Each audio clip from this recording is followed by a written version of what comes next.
Perspectivelog X Lakers-fandom.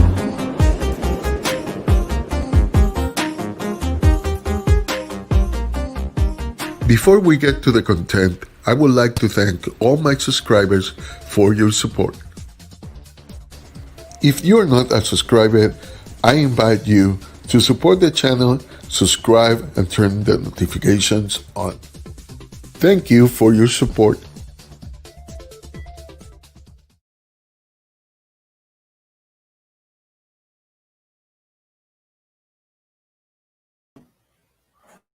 All right.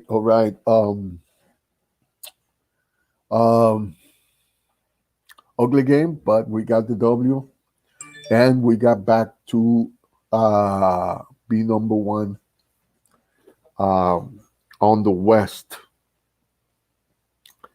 LeBron James carried us again. That's the.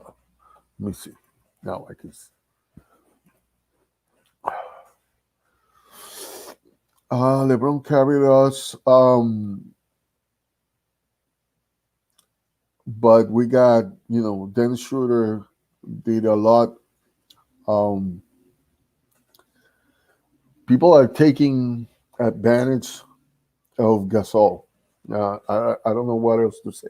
He did some. Let me see. He was a 12 in the plus minus because he had 4 blocks. But I saw a lot of plays where he was taken advantage of because of speed. Montrez had 17 points and 14 rebounds. A solid game for Montrez. Kuzma had 6 points, 1 assist, 1 rebound in 16 minutes. It's not the best, but that's not enough minutes for a guy like Kuzma.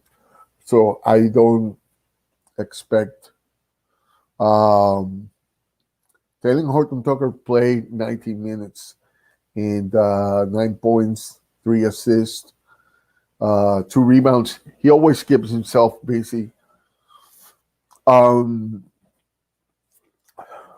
to ask you something. For some of you that have seen me before, I have said since even the season started that we needed another center. And this is the problem. Lakers defense last year, the system last year, it was so great because what they did is that the perimeter defenders would let the offense to collapse in the middle. And with the shot blockers we had, there was no way to go. And so that's why the swarming defense, all that kind of stuff came into place because we couldn't have people shooting from the outside. They would try to get into the paint, and in the paint, they would get a roadblock of shot blockers, So it was a team that was long and quick, so they could switch also. We don't have that now. To be switchable, we have to be shorter. So we have to either give length to be quicker or be more static, but have size. I'm not meaning that this is not a championship team. But I would say that having another center would help a lot. And when I'm referring to another center, I'm referring to somebody athletic that can run, that can be in transition, Um, you know, a lot of the players we have are they their bread and butter.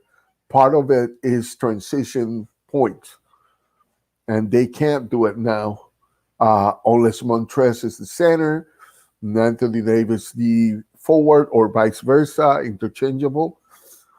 But when Marc Gasol is there, the only way transition works is that he anchors the transition with one of his, passes, long distance. Uh, we are going to see that eventually, but not in these games because they are still kind of figuring out each other, where to throw it exactly that this guy can catch it and all that kind of stuff. It takes a little time, but it's obviously a problem. And, I don't want to be the guy that talks about all this kind of stuff like, oh, the Lakers are doing bad or something like that. Um, obviously, uh, we gained back the number one position. So it is not something that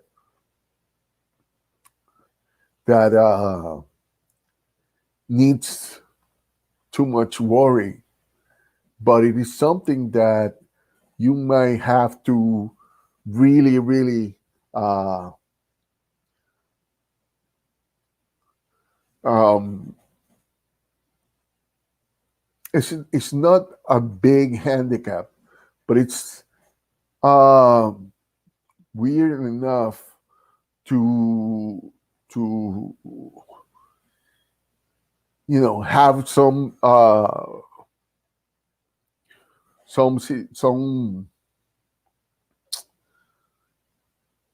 strategy changes. And I think that one of the things is that Frank Vogel is more of a defensive coach. And while this is a challenge for him that he's probably willing to take on,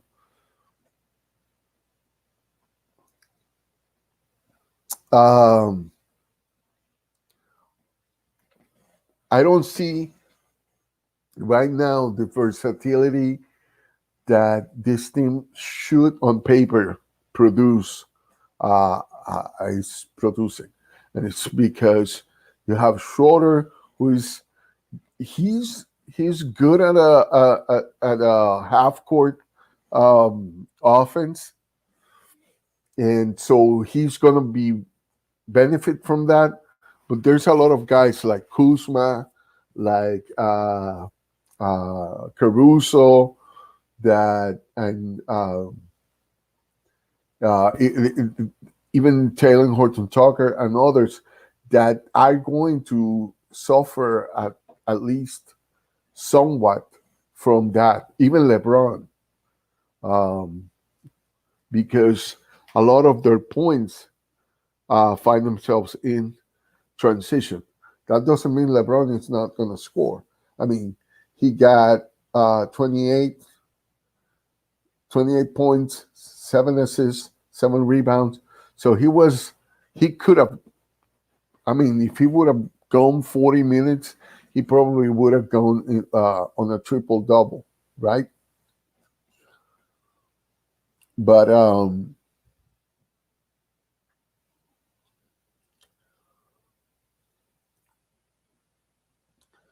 we need to make Marc Gasol work in the sense of how to work him on the offense. I thought there was going to be a lot of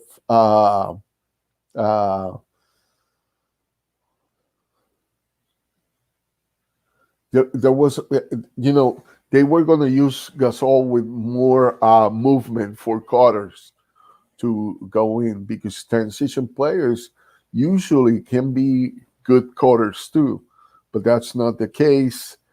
I don't know how they haven't worked that out yet. Um, I don't know exactly what the plans of Frank Vogel are, but definitely we're going to continue to see some of these ugly games for a while until um, something happened, in the area of strategy, how uh, Frank Vogel is going to get um, the better mileage out of these players playing together. And so one of the things that they got to figure out is who is going to be the communicator on the defense. Um, when in last year, a lot of people don't understand this probably, but the guy who was leading that on the defensive end was when he was on the floor was Dwight Howard. We have that guy now. I don't know. And as a leader, LeBron is. Um, I don't see LeBron to be the most.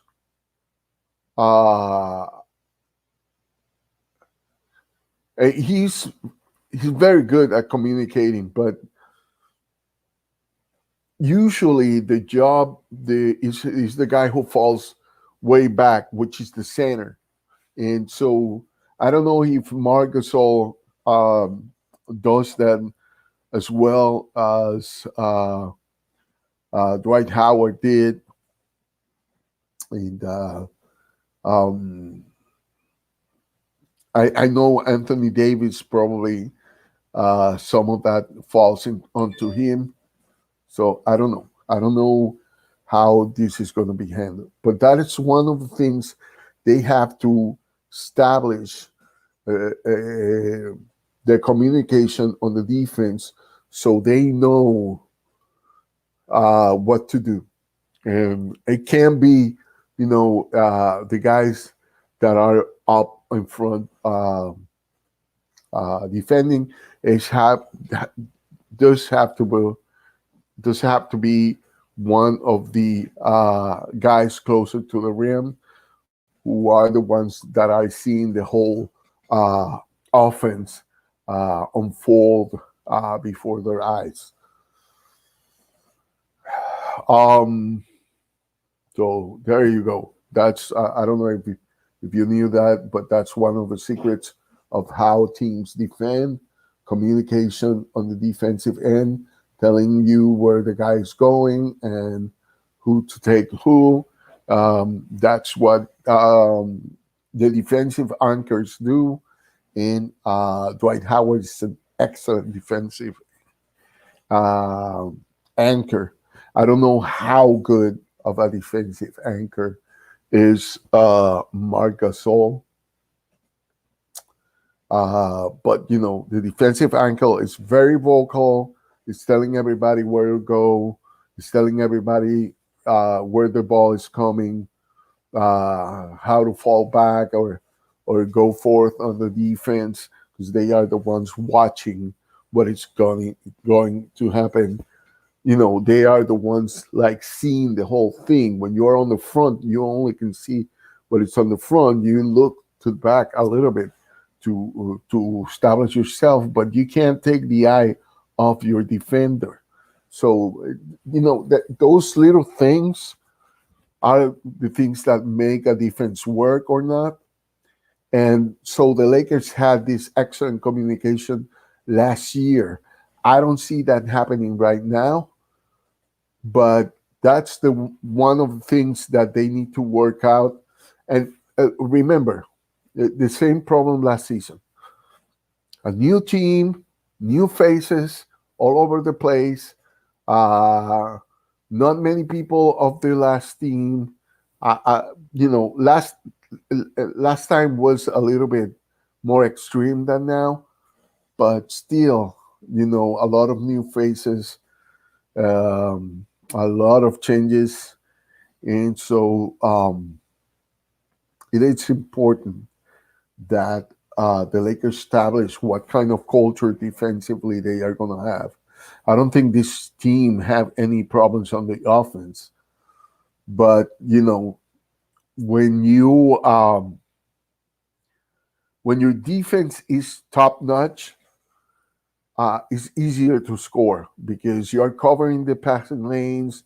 You're probably creating turnovers for the other team, and those are the things that will anchor a better offense.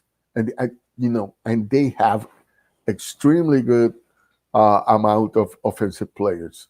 You have um, 5 guys who average double figure here. You know, and that's not counting Taylor Horton Tucker because Taylor Horton Tucker in the NBA, he's got like 6.9 points per game, but he's coming from the G League with 18 points per game, and so I expect him to pick up at a certain moment that kind of offensive. But uh, if you haven't seen my video of Montrezl Harrell, watch it. I'll put it. I'll try to put it um, on the description. But I mean, you have pretty good offensive players. Uh, you know, and I talk about this when the Lakers were facing the Spurs. The Spurs are, kind of people are dissing the Spurs, right? But the Spurs have 6 players that are double figure scorers, and the Lakers have 5.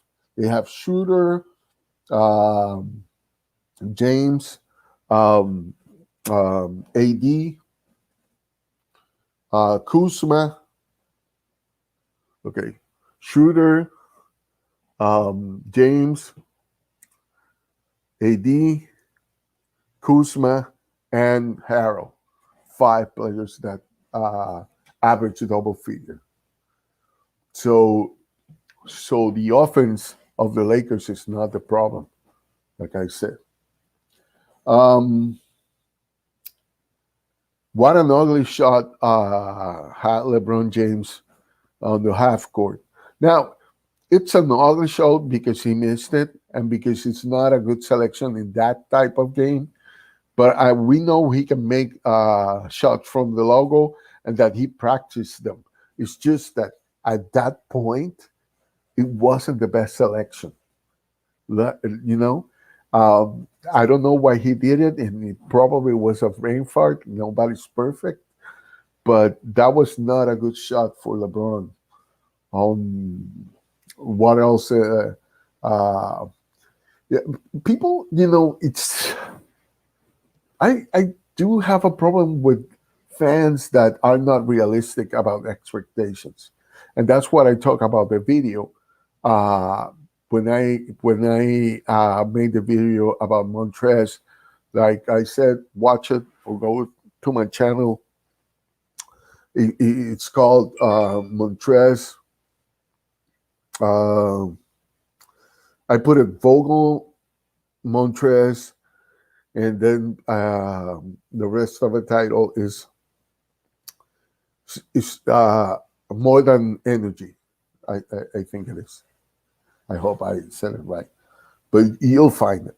Um, and one of the things that I mentioned there is that how unrealistic is the expectations of you going to a team that had so much talent offensively, and you pretend this guy puts the same numbers that he put in a team that didn't have that much offensive talent uh, as the Lakers did. And you know what that team I'm talking about. Um, so you have a guy who can put around 20 points per game. Actually, he put 17 here, and he grabbed 14 rebounds. Man, what else can you ask of a guy who puts double-double after double-double after double-double? Yeah, I know he's not as tall as Dwight Howard, but he's efficient. He's efficient, and he puts numbers that are higher than Dwight's right now. You know, so lay off him, lay off him, lay off Montrez. I mean, come on, and also lay off of Kuzma. I mean, look, let me explain something to you, right? To all that hear this, Kuzma couldn't be traded before because whether you like it or not, he's extremely talented. He's an extremely talented player. That's why he's uh, uh, there's so teams coveting him, trying to work out the the trade to get Kuzma. You know, they're always asking for Kuzma on trades.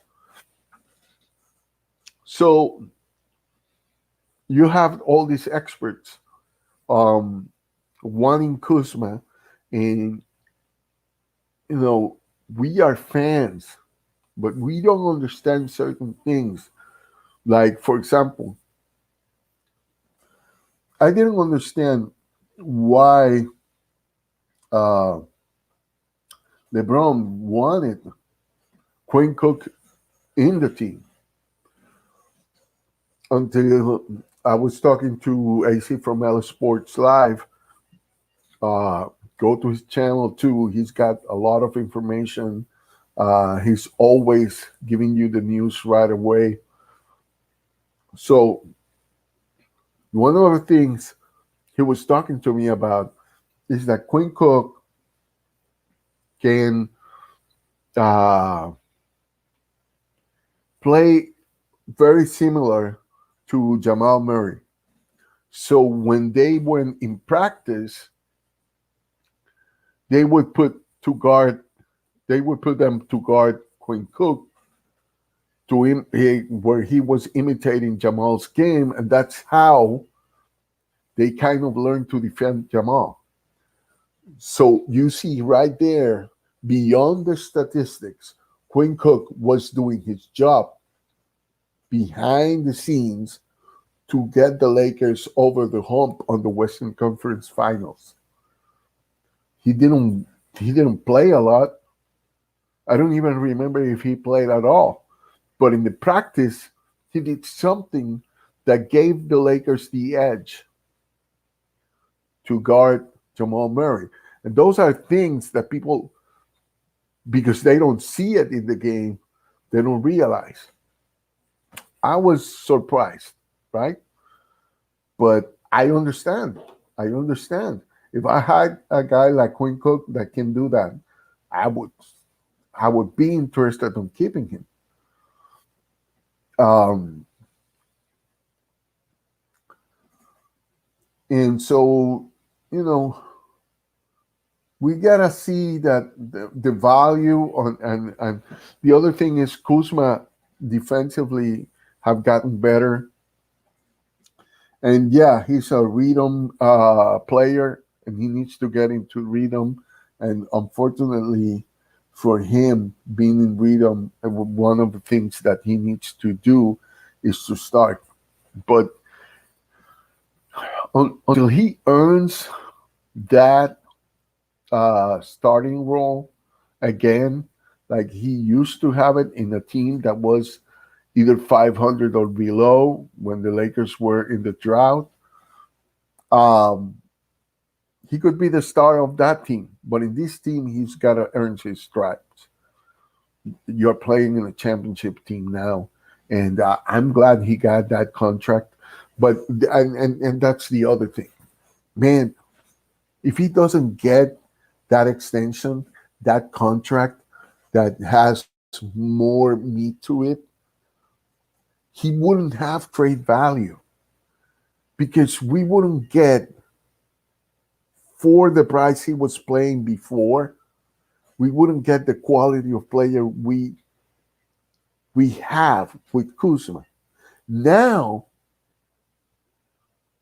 if he can prove he's worth that money, then we can trade him and get value for him. And that's the thing that, man, a lot of people don't understand why he needed that extension. Both Kuzma needed it because he's seen all his peers getting money that he's not getting, and that's discouraging. But on the other side, the team is adding monetary value to the skill set values of Kuzma. Then, because of that, he's now more tradable for the Lakers. So it benefits both ways. Kuzma, he lifts up his self love, to put it that way. But in the case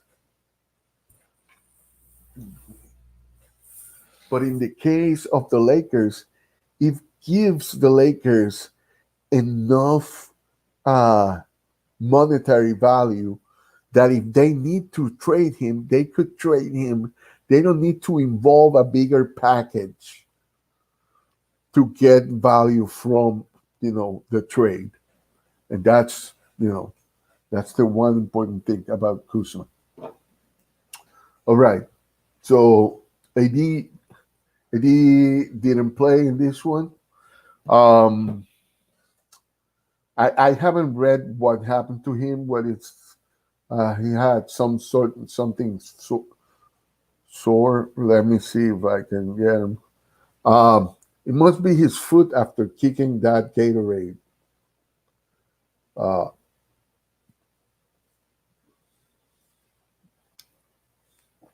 It doesn't say here. I'm trying to read the articles. Okay. So,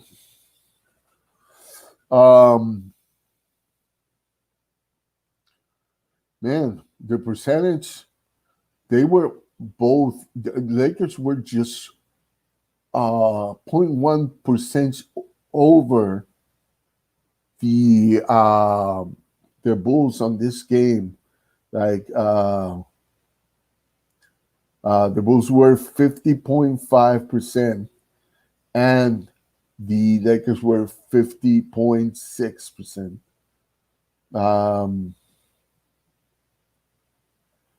In rebounds, it was one rebound more, one offensive rebound more. We got more turnovers. We keep getting those. We're going to keep getting those for a while because this team is still on the process of matching together. I said that last year about the team when people were like, oh, this team is not as good as we thought it would be. You got to give them time to mesh, but we do need another center. And I said that since before, even since before the preseason, that we needed another center.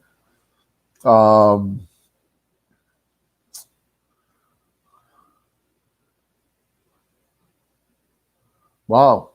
So they were 38.5% on 3-point line. We were 41.4. I thought they were beating us in that stats, but I think it all has to do with Wes Matthews.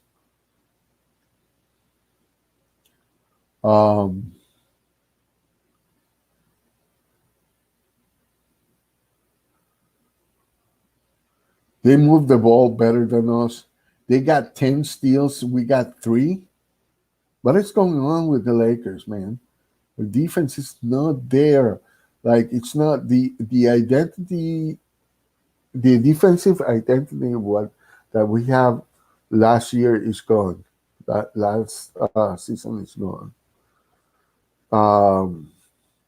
They made 62 points again in the paint. We only made 42. They made 13 fast break points. We made 7. This is a whole different team, and that's what I'm saying. Here is here was our advantage. Bench points, they had 32.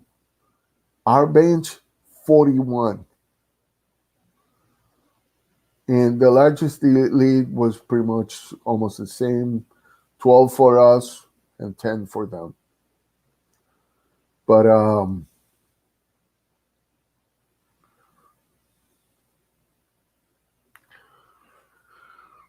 Wesley Matthews had 14 points. Still, he was a minus in the plus minus. He scored 4 out of 8 3-point shots. So, who was perfect and how we got the 40?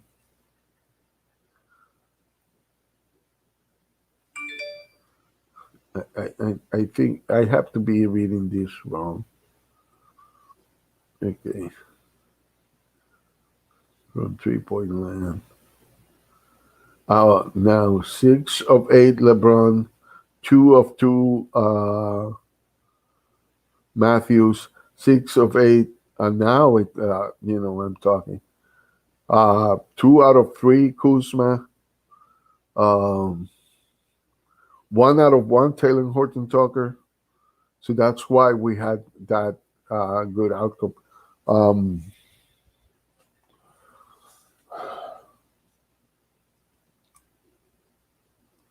So who was the biggest plus minus? I don't understand plus minus sometimes. I know, it's. I think it's had to do with your average, and then if you go over it, Marc Gasol was 12, plus 12. LeBron James was plus 9. Markieff Morris was a plus 10, even when he failed so many shots. But I guess he covered in other areas. Caruso was plus 2. Harrell was plus 2. Kuzma plus 1. And so Marc Gasol was the biggest plus. Well, I mean, he had a good game for being for this season, for what he had been able to accomplish, which is, not much on the offensive end, but I think his defense was good. And he's limited by his age. He's not as fast as he used to. His his defense is not like it used to be, but he managed to, you exchange things. You're young, you're faster, you move all that, but you tend to be more reckless because you're still not in total understanding of your limitations. You're kind of testing them, like, if we were to put it in that way.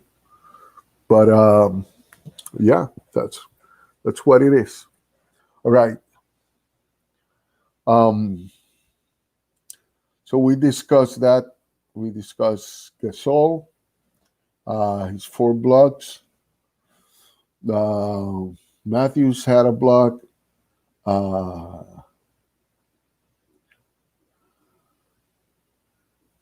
Shooter had 2 steals.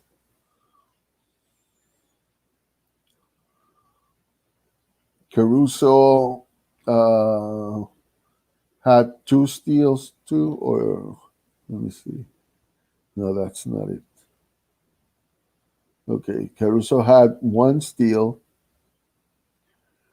Montrez had 1 block. Taylor Horton Tucker had he blocked a shot. I don't know if you saw that, but that was amazing. That was amazing.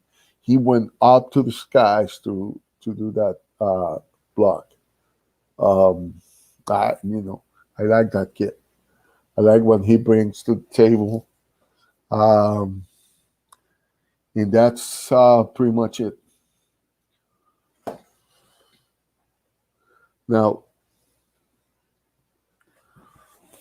because this here doesn't let me know how many people exactly are watching from everybody everywhere. I don't know. Usually, it tells me, one or two, and then I looked in Facebook and I had a bunch more people, and I look in Periscope and I had like another bunch of people. So I never know exactly. I don't know why is that. I never know exactly how many people are watching. Um, but if you're watching, I would like to know. If you're watching, I would like to know. If you're watching. Let's see.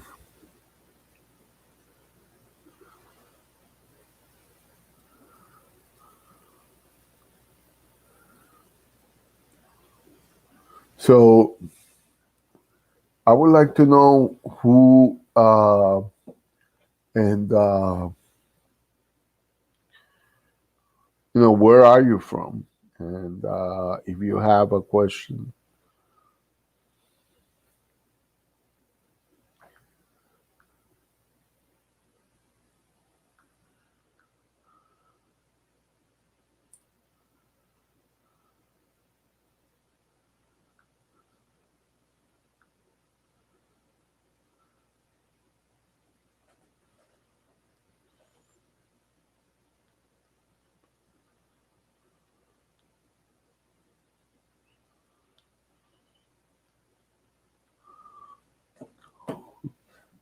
Any questions?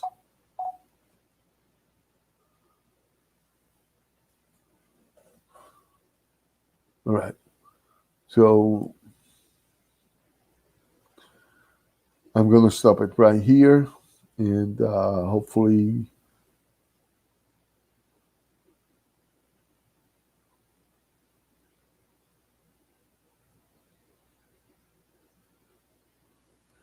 if the live is over and you kind of watched it and saw something, you wanted to say something, you wanted to add something to the conversation, I still look at comments after. A lot of that goes on right now, so uh, I always try to pay attention to what's happening after I'm done with the lives. Um, so this is going to be it. It's we don't have any more of this